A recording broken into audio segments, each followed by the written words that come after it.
Hey there guys, here we am again talking about another movie which I want to see, Iron Man 2. I will give away some of the story, so if you haven't seen this film yet and you don't want me to spoil anything for you, I suggest you turn it off right now. Now, I was anticipating seeing this movie just like everyone else. I lost count how many times I watched the trailer before actually going to see the movie. I loved the first one and I knew the sequel wouldn't disappoint. Let's go through the storyline now. The film starts off immediately after the first one, as Ivan Vanko, Mickey Rourke's character, is watching Tony Stark admitting to be Iron Man, the ending of the first film. As does any villain who wants revenge for his father's death, he starts to create a suit based off some of his father's sketches.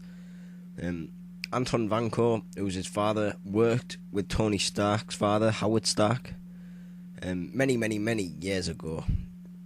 However, Howard Stark ended up firing Anton after he found out that he was selling his stocks to foreign markets. This is why Ivan blames Tony Stark for his rough childhood. Kind of going off track here, but in the comic books, Anton Vanko developed a large suit called the Crimson Dynamo. Since then, numerous people have worn the Crimson Dynamo suit and given it small modifications, so maybe if there is another sequel, there is a chance for the Crimson Dynamo to appear, but not Anton Vanko as the Crimson Dynamo. Anyways, back to the movie. 6 months after Ivan creates his suit, Tony Stark basically has some trouble with the authorities, as the US government want him to turn over his Iron Man suit because they want to use the technology for the military. This is basically where Justin Hammer comes in, played by Sam Rockwell. He is a businessman, somewhat of a rival to Tony Stark, who also makes weapons. He claims that people have tried to imitate the Iron Man suit, but as Tony proves, all the attempts were failures. So Justin basically becomes pissed at Tony, as do pretty much the rest of the authorities, as he refuses to hand over the suit. Tony ends up having some more problems, as the mini arc reactor that he made, which is planted in his chest, starts to poison his blood. Thinking that he doesn't have much long to live, he hands over his company to his associate Pepper Potts. There's an awful lot going on in the film, a lot of subplots. Then during some rally, Ivan Vanko comes to attack Tony Stark. A lot of the scene is shown in the trailer, but watching it in the theatre is just fantastic. When there's a huge car pile-up on the track, the car explodes, shrapnel's flying everywhere, but Ivan just keeps walking. Mickey Rourke is so badass in this film.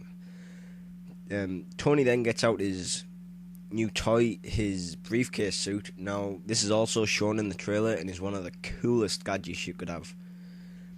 Ivan is then defeated and sent to jail, but Justin Hammer sees what he did to Iron Man, so he decides to bust him out of jail, and they sign some contract to help each other. For the sequel, Terrence Howard did not return to play James Rhodes, so instead Marvel got Don Cheadle to play him instead, who did a good job in filling in Terrence's shoes, but I do prefer Terrence Howard. In this movie, Tony becomes drunk at his birthday party and starts to act foolish, so Woody basically steals Tony's silver suit and fights Iron Man in his home. He then flies off with the suit and ends up handing it over to Justin Hammer for some modifications. That scene is pretty cool when Justin asks which weapon he wants to add onto the suit, and Woody just looks at him and says, all of them. In the meantime, Ivan makes Justin an army of drones, which he plans to give away to the American troops, but Ivan hacks into the computers and takes control of the suits, putting everyone in danger. This is where we first see War Machine, who everyone was looking forward to seeing on the big screen. We then have a chase between the droids, War Machine and Iron Man, ending up in the park. By this time, the Black Widow has infiltrated where Vanko was hiding and has took back control of the War Machine suit. This is then followed by the final battle between War Machine, Iron Man, up against all the droids, and let me tell you, War Machine is packing. as I said earlier, Anton Vanko was the original Crimson Dynamo, but at the end, Ivan has made a huge suit similar to Ironmonger in the first Iron Man, which I believe to be the Crimson Dynamo suit. And the battle out in the park, the action is far more intense than in the first film, even though I've heard people complaining that there isn't enough action in the sequel. Also, if you're wondering, there is a scene that takes place after the credits. I was hoping for something like in the first Iron Man or at the end of The Incredible Hulk, possibly leading up to the Avengers movie, which will be the most anticipated movie of all time for me. The end scene shows one of the S.H.I.E.L.D. agents in the desert with an excavation team who finds a helmet of some sort. As you can only see for a brief second, I couldn't really tell what it was.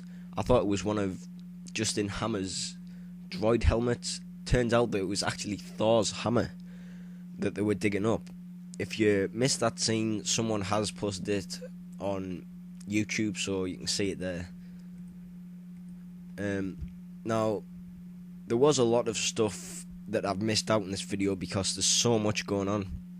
This film had all the ingredients of a good blockbuster, great special effects, great action mixed in with some humorous moments as well, which I've also heard people complain about. They think it's too silly.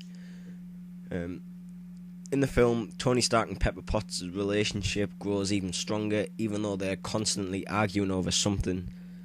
The casting is great. Scarlett Johansson as the Black Widow was beyond my expectations. The trailer shows her perform what's known in wrestling as a head scissors takedown on one of the guards. That whole scene in the movie is just incredible. She kicks everyone's ass. But when she's not in that tight black outfit, Scarlett Johansson is still very cute. But I don't think I need to tell that to anyone out there, to be honest with you. Jon Favreau, who directed the film, continues his role as Happy Hogan. In this film, he plays a much bigger part. Obviously, Samuel L. Jackson was great as Nick Fury, but that's to be expected, as in the Marvel Ultimate Universe, the character of Nick Fury was actually based on Samuel L. Jackson, so it was obvious as to who would play him in the movie. And as usual, we have the brief cameo by Stan Lee. In the first Iron Man, we get a quick glimpse of what's believed to be Captain America's shield. There has been some speculation as to if it was actually Cap's shield. In this film, Jon Favreau basically says, yes, it was a shield, and features it again in this film, which I thought was pretty clever. Both Thor and the Captain America movies are released next year, so looking forward to seeing those, and after that, Avengers, baby. Oh yeah. Now, there are two scenes which are in the trailer but are not present in the film. The first one is when Gwyneth Paltrow kisses the Iron Man helmet and throws it out the aeroplane. In the movie, however, it just shows Tony jumping from the aeroplane.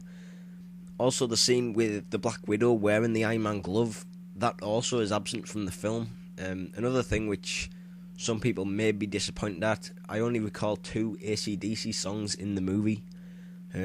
Thunderstruck and Highway to Hell. There may be one I missed out, but they're the only 2 I can remember.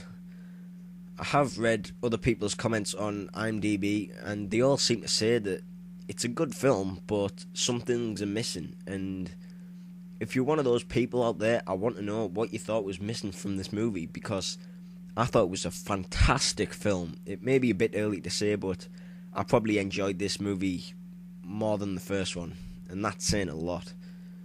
Overall, if you loved the first film, then you'll definitely like this one, because everything that made the first one good is in here. This is definitely one to check out, but it has got more humorous moments from Sam Rockwell's character and by Tony Stark. Anyways, thanks for watching. Hope I haven't bored you to death. In my next monthly video, I'll hopefully have seen Robin Hood, The Prince of Persia, and The Losers. But right now, I'm off to see A Nightmare on Elm Street. Oh yeah, Freddy's here. Have a great day, everyone.